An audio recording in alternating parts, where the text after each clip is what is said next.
नमस्कार दोस्तों, स्वागत है आपका अनुपम आईएएस एकेडमी पर। आज की वीडियो में हम विजयनगर साम्राज्य की सामाजिक व्यवस्था को देखेंगे। आज हम देखेंगे कि यहाँ पर जो स्त्रियों की दशा है वह किस प्रकार से है, कैसे वह समाज में योगदान देती हैं और उनके साथ जो सामाजिक व्यवहार है वह किस तरीके का हो रहा है। इससे पहले हमने विजयनगर साम्राज्य के विषय में लगभग सारी चीजें देख ली है। हमने उनकी सैन्य व्यवस्था, उनकी प्रशासनिक व्यवस्था, उनके जो राजाओं का क्रम है, उनकी जो आर्थिक व्यवस्था है, उन सब को काफी डिटेल से कवर किया है। आज हम इनकी जो स्त्रियों की व्यवस्था है उसे समझने का प्रयास करेंगे। तो मैं अनुपम तिवारी स्वागत करता हूं आपका अपने इस YouTube चैनल पर। अगर हम विजयनगर साम्राज्य में जो स्त्रियों की दशा है उसे देखें तो यहाँ पर जो स्थिति है वह लगभग मिश्रित थी। अर्थात यहाँ पर हमको स्त्रियां कई कैटेगरी में मिलेंगी। एक आपकी जो उच्च वर्ग की हैं, एक आपकी जो मध्यम वर्ग की हैं, एक आपकी जो निम्न वर्ग की हैं। कौन किस वर्ग का है और यहाँ वर्ग का जो स्तर है वह दो चीजों पर डिफाइन है। एक, वह किस वर्ण से है। दूसरा, उनकी जो आर्थिक स्थिति है वह क्या है। अगर आर्थिक स्थिति अच्छी है तो उनकी स्थिति उच्च होने की संभावना है।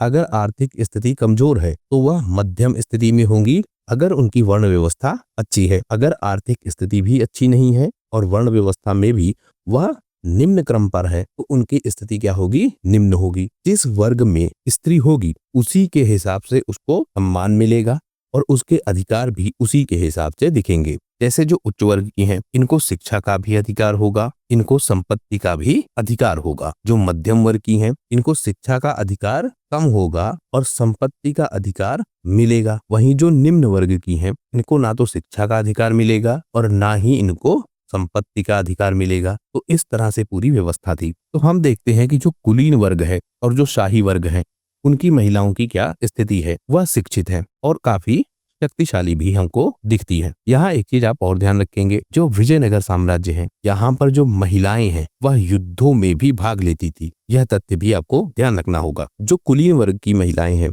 वह शासन में भी भागीदारी देती थी। जैसे जो कृष्णदेवराय हैं उनकी जो पत्नियां हैं, कई सारी शादियां हुई थी, तो उनमें जो चिन्ना देवी हैं और तिरुमला देवी हैं यह दोनों प्रशासन में काफी प्रभावशाली थी। वह काफी योगदान देती थी राजा की प्रशासनिक कार्यों में। इसी तरह से जो शाही महिलाएं हैं, जो उच्च वर्ग की महिलाएं हैं, क्योंकि इनके पास अधिकार हैं और उन अधिकारों में जो संपत्ति का अधिकार है वह भी है, प्लस आपका जो राजनैतिक अधिकार है वह भी है। तो दोनों अधिकारों के कारण वह जो है कला और साहित्य में भी खूब योगदान देती हैं। इसके साथ साथ जो स्थापत्य कला है उसमें भी खूब योगदान देती हैं। स्थापत्य कला में जैसे मंदिर निर्माण, उनका संरक्षण, दान देना, संपत्ति देना, भूमि अनुदान, यह सब भी उनसे कनेक्टेड मिलते हैं। तो इस तरह जो शाही वर्ग की महिलाएं हैं या जो कुलीन वर्ग की महिलाएं हैं उनके पास काफी अधिकार हमको दिखते हैं। फिर हम बात करते हैं जो आम स्त्रियां हैं, जो मध्यम वर्ग की महिलाएं हैं। इनका जो जीवन है वह थोड़ा कठिन है शाही वर्ग की तुलना में, और जो निम्न स्तर है वहां तो जीवन और कठिन है। लेकिन जो मध्यम वर्ग की महिलाएं हैं इनमें हम पाते हैं कि यह आर्थिक कार्यों में लगी थी, जैसे बुनाई का काम, मिट्टी के बर्तन बनाने का काम और अन्य छोटी मोटी कारीगरी का काम। यह काम यह लोग करती थी, यानी आर्थिक गतिविधियों में यह शामिल थी। शिक्षा का अधिकार इनको कम था। अब आर्थिक गतिविधियों में अगर शामिल थी तो इनको जो संपत्ति का अधिकार है वह कुछ हद तक दिखेगा। उसके बाद अगर हम शिक्षा की बात करें और साहित्य में योगदान की बात करें तो जो उच्च वर्ग की महिलाएं हैं, क्योंकि इनको शिक्षा भी मिल रही है और इनके पास आर्थिक संपन्नता भी हमको दिखती है, तो यह क्या करेंगी, संस्कृत भाषा, तेलुगु भाषा और कन्नड़ भाषा, इन भाषाओं में बहुत सारे ग्रंथों के निर्माण में योगदान भी देंगी। इसके साथ साथ संगीत में, नृत्य में, साहित्य में, इन सब में भी भागीदारी देंगी। वहीं जो निम्न वर्ग की महिलाएं हैं, क्योंकि उनकी शिक्षा व्यवस्था ठीक नहीं है तो उनका जो पार्टिसिपेशन है वह भी हमको कम दिखेगा। इसके साथ साथ जो महिलाएं हैं उनमें एक परंपरा हमको मिलती है, देवदासी की परंपरा, मतलब देवताओं की दासी। यह क्या व्यवस्था थी, इसमें जो आपकी महिलाएं होती थी वह देवालयों में रहती थी, या हम कहें जो आपके मंदिर होते थे उन मंदिरों में रहती थी और मंदिर में रहकर ईश्वर के प्रति समर्पित रहती थी। इसमें क्या था, जो उच्च वर्ग की महिलाएं हैं वह भी शामिल होती थी, जो निम्न वर्ग की महिलाएं हैं वह भी शामिल होती थी। दोनों देवदासियां बनती थी और देवदासी प्रथा के तहत वह मंदिरों में रहकर भगवान की सेवा करती थी। उस सेवा में वह नृत्य संगीत भी करती थी। अब यह जो आपका नृत्य संगीत वाला पार्ट है, इससे क्या होगा, जो साहित्यिक विकास है वह हमको दिखेगा इस देवदासी प्रथा से कनेक्टेड। इसके साथ साथ कुछ जो विद्वान महिलाएं हैं वह साहित्यिक ग्रंथों की रचना भी करेंगी। कुल मिलाकर जो स्थिति है वह यह है कि जिन वर्ग की महिलाओं को शिक्षा में और संपत्ति में हिस्सा मिल रहा है उनका योगदान बढ़ता है, जिन महिलाओं को नहीं मिल रहा है उनका योगदान घट रहा है। इसके साथ साथ देवदासी प्रथा आपको ध्यान रखनी होगी, इसमें उच्च वर्ग और निम्न वर्ग दोनों महिलाएं शामिल होंगी। यानी जो आर्थिक स्थिति है उससे कोई डायरेक्ट कनेक्शन नहीं दिखेगा देवदासी प्रथा से जुड़ने में। अगर हम जो विवाह और सामाजिक नियमों को देखें तो छोटी उम्र में ही विवाह होते थे, यानी बाल विवाह की प्रथा चल रही थी विजयनगर साम्राज्य में। यह जो आपकी बाल विवाह की व्यवस्था है यह उच्च वर्ग में भी थी और आपका जो निम्न वर्ग है उसमें भी यह व्यवस्था बनी थी। यानी ओवरऑल जो समाज का स्ट्रक्चर था वहां पर बाल विवाह की प्रथा प्रचलित थी, लेकिन जो विवाह होते थे वह जाति व्यवस्थाओं के तहत और सामाजिक वर्ग के अनुसार होता था। अब जो जिस जाति का है उस जाति में विवाह होगा, उसके साथ साथ जो उसकी स्थिति है, आर्थिक स्थिति प्लस आपकी सामाजिक स्थिति, उस स्थिति के हिसाब से विवाह होता था। आपको याद क्या रखना है कि छोटी उम्र में या बाल विवाह होता था, और वह भी आपको एक ट्रेंड जैसा ही मिलेगा उस समय का कि बाल विवाह वहां होते थे। स्त्रियों का जो मुख्य कार्य था वह क्या था? गृहस्थी संभालना। लेकिन जो विधवाओं की स्थिति है वह स्थिति काफी कठिन थी। अब यहाँ पर आपको एक चीज मिलेगी, सती प्रथा। जिन स्त्रियों के पति मर जाते थे वह सती हो जाती थी, तो सती प्रथा भी चल रही थी। लेकिन जो यह सती प्रथा है यह अनिवार्य नहीं थी। इसको भी हम ठीक से समझेंगे, क्योंकि अनिवार्य ना होना यह किस बात पर तय करेगा, इसको अभी हम समझते हैं। इनकी जो आर्थिक स्थिति है उसमें भी हम देखते हैं कि मिला जुला योगदान हमको दिखता है। व्यापार में और अन्य जो आर्थिक गतिविधियां हैं, स्पेशली इसमें जो मध्यम वर्ग की महिलाएं हैं उनका भाग हमको दिखता है, वह योगदान करती है और उससे महिलाओं के पास आर्थिक संसाधन भी पहुंचते हैं। वहीं जो कुलीन वर्ग है और जो व्यापारिक वर्ग है यह आर्थिक उत्पादन में योगदान कम करती है, लेकिन इनके पास भी जो आर्थिक संपदा है, जैसे इनके पास बहुत सारे गहने होते थे, संपत्ति जो है वह इनके पास हमको दिखती है। यानी आर्थिक उपार्जन में यह कम योगदान देती थी, लेकिन इनके पास भी संपत्ति का हिस्सा था। वहीं जो मध्यम वर्ग की महिलाएं हैं वह आर्थिक उपार्जन में योगदान देती थी और उनके पास भी संपत्ति का हिस्सा था। तो यह हो गई स्त्रियों की दशा विजयनगर साम्राज्य में। जो विदेशी यात्री हैं वह किस तरह के विवरण देते हैं, उनसे इनकी स्थिति को हम ऑथेंटिकेट कर सकते हैं। जैसे निकोलो कॉन्टी बहुत फेमस है, जो विजयनगर साम्राज्य में आता है। इसने कहा है कि जो महिलाएं हैं उनको संगीत, कला और नृत्य में प्रशिक्षित किया जाता है, उनकी ट्रेनिंग की जाती है। जो उच्च वर्ग की महिलाएं हैं वह शिक्षित हैं और स्वतंत्र है। अब्दुल रज्जाक भी कहता है कि जो विजयनगर साम्राज्य की महिलाएं हैं उनको आभूषणों से सुसज्जित और भव्य वस्त्र धारण किए हुए दिखती हैं। देवदासी प्रथा की चर्चा अब्दुल रज्जाक भी करता है। डोमिंगो पेस कहता है कि जो व्यापार है और जो कृषि है इसमें महिलाएं योगदान देती हैं। अश्वारोहण और युद्ध कला में भी यह निपुण होती है और युद्धों में भी यह भाग लेती हैं। फिर बात आती है देवदासी प्रथा की। इस प्रथा को आपको समझना होगा। देवदासियों की जो भूमिका है वह क्या है? मंदिरों में नृत्य करना, संगीत करना और जो अन्य कलाएं हैं उनको करना मंदिरों में। इन कलाओं में हम देखते हैं कि जो भरतनाट्यम है वह सबसे फेमस है। तो मंदिरों में यह लोग नृत्य करती थी, एक तरीके से खुद को भगवान की सेविका के रूप में नॉमिनेट कर देती थी। इसमें हम यह भी देखते हैं कि न केवल निम्न वर्ग बल्कि उच्च वर्ग की महिलाएं भी देवदासी बनती हैं। मंदिरों को राजसी संरक्षण भी मिलता था, तो इन देवदासियों को भी इनडायरेक्टली राजसी संरक्षण मिलता था। वह मंदिर प्रशासन में और उनके धार्मिक अनुष्ठानों में भाग लेती थी। जो विदेशी यात्री है वह इनके विषय में बताते हैं। जैसे डोमिंगो, वह कहता है कि जो देवदासियां हैं वह नृत्य, संगीत और कला में निपुण होती थी। इनको नियमित वेतन भी दिया जाता था। मंदिर प्रशासन की यहाँ चर्चा हो रही है। फिर अब्दुल रज्जाक कहता है कि समाज में इनको सम्मान प्राप्त था और कई तरह की जो धार्मिक गतिविधियां हैं उनमें यह हिस्सा भी लेती थी। यानी जो देवदासियों की स्थिति है वह स्थिति सम्मानजनक है। इस बात की चर्चा यह दोनों यात्री कर रहे हैं। जो देवदासी हैं वह आर्थिक रूप से लगभग आत्मनिर्भर होती थी। मंदिरों से उन्हें बहुत सारा धन प्राप्त होता था।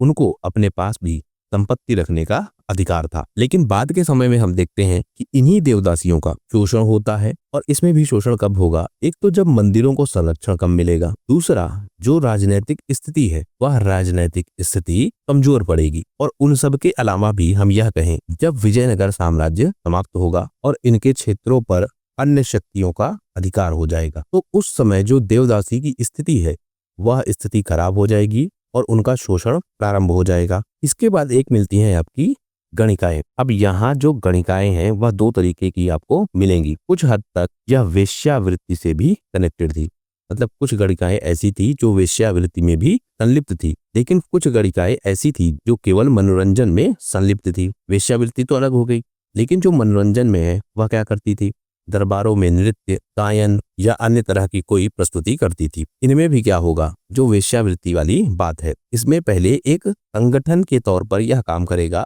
और ठीक तरीके से चलेगा।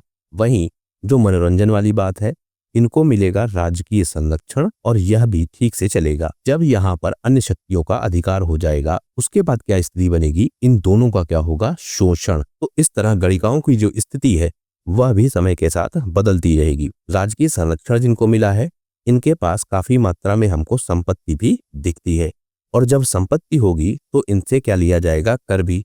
तो हमको एक कर दिखता है गणिका कर, जो इनसे कनेक्ट किया जाता था। तो यह गणिकाओं की स्थिति हो गई विजयनगर साम्राज्य में। गणिकाएं दरबारों में, नगरों में और व्यापारिक केंद्रों में नृत्य, संगीत और मनोरंजन प्रदान करती थी। राजाओं के जो दरबार हैं उनमें हमें यह मिलती हैं। इनके पास काफी हद तक सांस्कृतिक और आर्थिक संपन्नता हमको दिखती है। इनको राजकीय संरक्षण प्राप्त था और शासन में यह भागीदार दिखती है। इसी तरीके से जैसे अभी हमने चर्चा की, गणिका कर वसूला जाता था। इनकी जो आर्थिक स्थिति है वह प्रारंभ में काफी अच्छी थी। इनके पास काफी धन होता था, लेकिन धीरे धीरे इनकी स्थिति भी कमजोर होती रही और इनका शोषण प्रारंभ हो गया। जो विदेशी यात्री हैं जैसे निकोलो कोंटी, वह कहता है कि विजयनगर साम्राज्य में गणिकाएं न केवल मनोरंजन के लिए थी, बल्कि वह कला और संस्कृति की संरक्षक भी थी। फर्नाओ नून्स कहता है कि विजयनगर में गणिकाओं की संख्या बहुत ज्यादा थी और वह नगरों की सामाजिक संरचना का हिस्सा थी। तो गणिकाओं की चर्चा भी हमको दिखती है विजयनगर साम्राज्य में। इसके बाद हम बात करते हैं पर्दा प्रथा की। पर्दा प्रथा में हम देखते हैं कि जो धार्मिक कारण है, जो सामाजिक कारण है और जो सांस्कृतिक कारण है, इनके प्रभाव से पर्दा प्रथा इसी समाज में चल रही थी या फिर नहीं चल रही थी। जैसे जो पर्दा प्रथा है, इसका स्वरूप क्या है, जो मुस्लिम प्रभाव है उसके कारण दक्षिण भारत में ज्यादा पर्दा प्रथा प्रारंभ हुई। और यह पर्दा प्रथा मुख्यतः कहाँ होती थी, उच्च वर्ग में। जो निम्न वर्ग है उसमें जो पर्दा प्रथा है वह पर्दा प्रथा नहीं मिलती थी या उसका बहुत अभाव था। जो उच्च वर्ग की महिलाएं हैं, क्योंकि यह आर्थिक रूप से संपन्न थी या किसी आर्थिक समस्या का यह सामना नहीं कर रही थी। जो निम्न वर्ग की महिलाएं हैं यह मुख्यतः क्या करती थी, मजदूरी, इसमें जो कृषक मजदूरी है या फिर जो आर्थिक उत्पादन है, आर्थिक उत्पादन मतलब कारीगरी, उनमें भाग लेती थी और उन्हीं के माध्यम से इनका खर्चा चलता था। तो जो उच्च वर्ग की महिलाएं हैं उनमें हम देखते हैं कि आर्थिक स्थिति उनकी ठीक है और इसलिए उनमें पर्दा प्रथा भी हमको दिखता है। लेकिन इसका एक कारण और है जो मुस्लिम प्रभाव है। जब मुस्लिम आक्रमण हुए दक्षिण भारत के क्षेत्र में, और वहां पर भी आप देखेंगे जो बहमनी साम्राज्य था वह पहला मुस्लिम साम्राज्य स्थापित हुआ, यानी जिसने शरीयत के नियमों पर खुद को स्थापित किया दक्षिण भारत के क्षेत्र में। उत्तर भारत में चल रहा था गुलाम वंश और गुलाम वंश धीरे धीरे कट्टर हो चुका था। तो जो बहमनी सल्तनत है वह इस विचारधारा पर आया कि जो शरीयत की या जो इस्लाम है उसके जो मूल विचार है उन पर यह स्थापित साम्राज्य होगा। बाद में यह साम्राज्य भी टूट गया और इसमें भी धीरे धीरे कट्टरवाद आ गया। और जब इनमें कट्टरवाद आया तो अपनी संस्कृति को फैलाने के लिए यह अन्य क्षेत्रों पर आक्रमण भी करने लगे और उन आक्रमणों में जो महिलाएं हैं वह होती थी शोषण का शिकार। तो धीरे धीरे इन महिलाओं में पर्दा प्रथा प्रारंभ हो गई और वह प्रभावशाली रूप से दिखने लगी, क्योंकि जो उच्च वर्ग की महिलाएं हैं वही सबसे ज्यादा शोषण का शिकार होती थी इन आक्रमणों के बाद। क्योंकि राजाओं को पराजित किया जाता था तो उनकी जो पत्नियां होती थी, उनकी जो पुत्रियां होती थी, उनकी जो दासियां होती थी, उन्हीं को सबसे ज्यादा शोषण का शिकार होना पड़ता था। इसीलिए जो पर्दा प्रथा है वह उच्च वर्ग में हमको ज्यादा मिलता है। यह पूरा रूप हो गया पर्दा प्रथा का। जो विदेशी यात्री हैं वह इसका विवरण देते हैं। जैसे अब्दुल रज्जाक बताता है कि जो कुलीन वर्ग है वह महिलाएं पर्दा में रहती थी। डोमिंगो पेस भी बताता है कि जो राजा की पत्नियां हैं, दरबार की महिलाएं हैं, वह पर्दे में रहती थी। जो फर्नाओ नून्स है वह भी बताता है कि जो राज परिवार की महिलाएं हैं वह पर्दा प्रथा का पालन करती थी।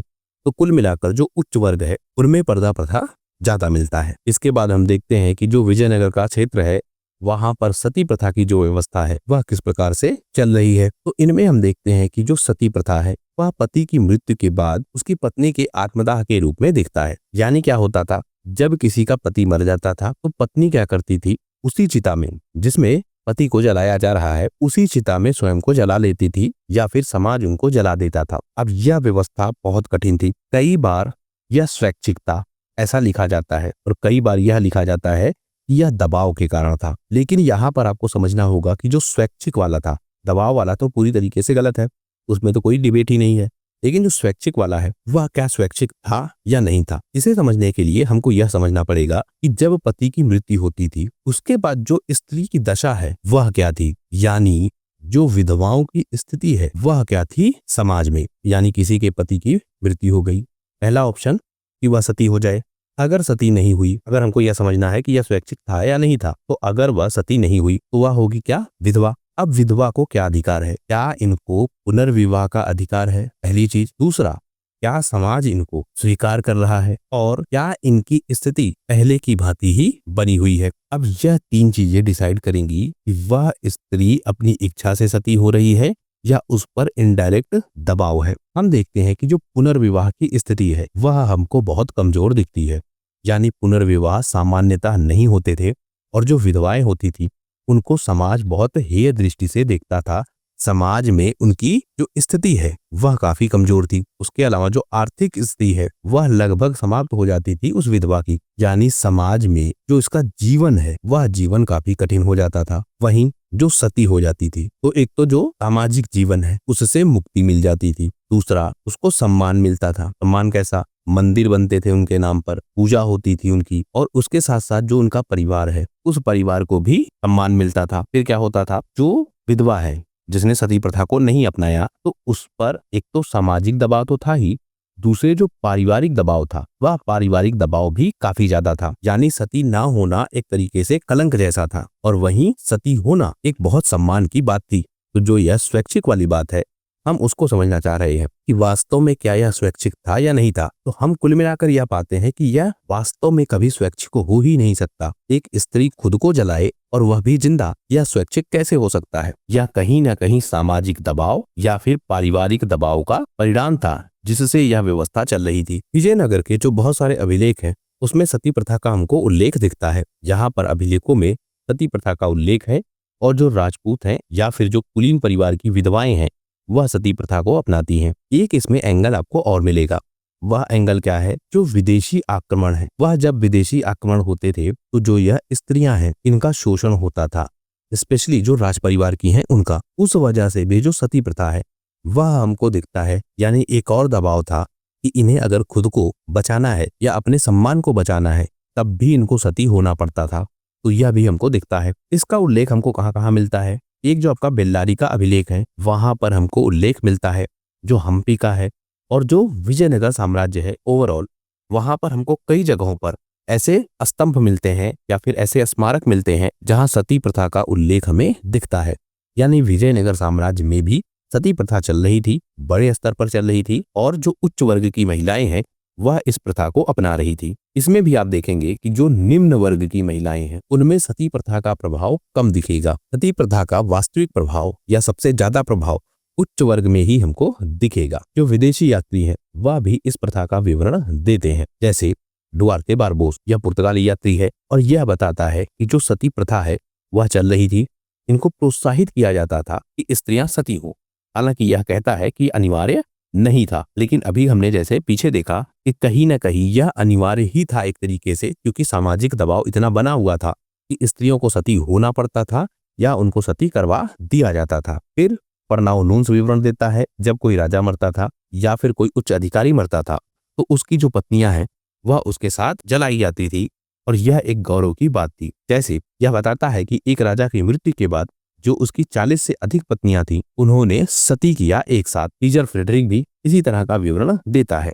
वह कहता है कि जो गरीब महिलाएं हैं और जो सामान्य वर्ग की महिलाएं हैं वह सामान्यतः सती नहीं होती थी, लेकिन जो उच्च वर्ग की महिलाएं हैं वह सती प्रथा में सम्मिलित थी। वह अपने पति की मृत्यु के बाद अग्नि में खुद को जलाती थी या समाज उनको जला देता था। इसी तरह का विवरण पियत्रो डेला वाले और अब्दुल रज्जाक भी देता है। सती प्रथा से ही कनेक्टेड दो तीन चीजें हमको मिलती हैं, एक आपका सतीकल, एक आपका महासतीकल और एक आपका महासती गुल। अब यह तीनों क्या है यह पूछा जा सकता है, क्योंकि ऐसे शब्द यूपीएससी खास करके जरूर पूछता है। जो विजयनगर का साम्राज्य है वहां पर सती प्रथा चल रही थी और उनके जो सती स्मारक हैं वह भी हमको बड़ी मात्रा में दिखते हैं, तो उन्हीं से संबंधित यह शब्द है। सतीकल क्या है, यह पत्थरों के स्मारक हैं, इसकी याद में बने हैं जो महिलाएं सती हुई हैं। उनका नाम, उनके विषय में यहाँ लिखा गया है। जैसे जो बेल्लारी का क्षेत्र है, हम्पी का क्षेत्र है, कर्नाटक का क्षेत्र है, यहाँ पर हमको ऐसे स्तंभ दिखते हैं। तो सतिकल क्या है? जो स्त्रियां सती हुई हैं उनके स्मारक स्तंभ के रूप में यह स्थापित है। दूसरा आपका है महासतिकल। महासतिकल में और सतिकल में जो अंतर है वह सिर्फ इतना है कि जो सतिकल है उसमें एक सिंगल लेडी का या फिर एक व्यक्ति का उल्लेख होता है। वहीं जो महासतिकल है वहां पर बड़ी संख्या में स्त्रियां एक साथ सती होती हैं, उनका उल्लेख हमको स्मारकों में या फिर स्तंभों में दिखता है। तो बड़ी संख्या में जो सती स्मारक हैं उनको कहेंगे महासतिकल। फिर आपकी व्यवस्था है महासतिकल गुल, यानी जहां पर चिता बनाई जाती थी, जहां स्त्रियां जलती थी अपने पति के साथ, वह स्थल कहलाता था महासतिकल गुल। तो 3 स्थल हैं।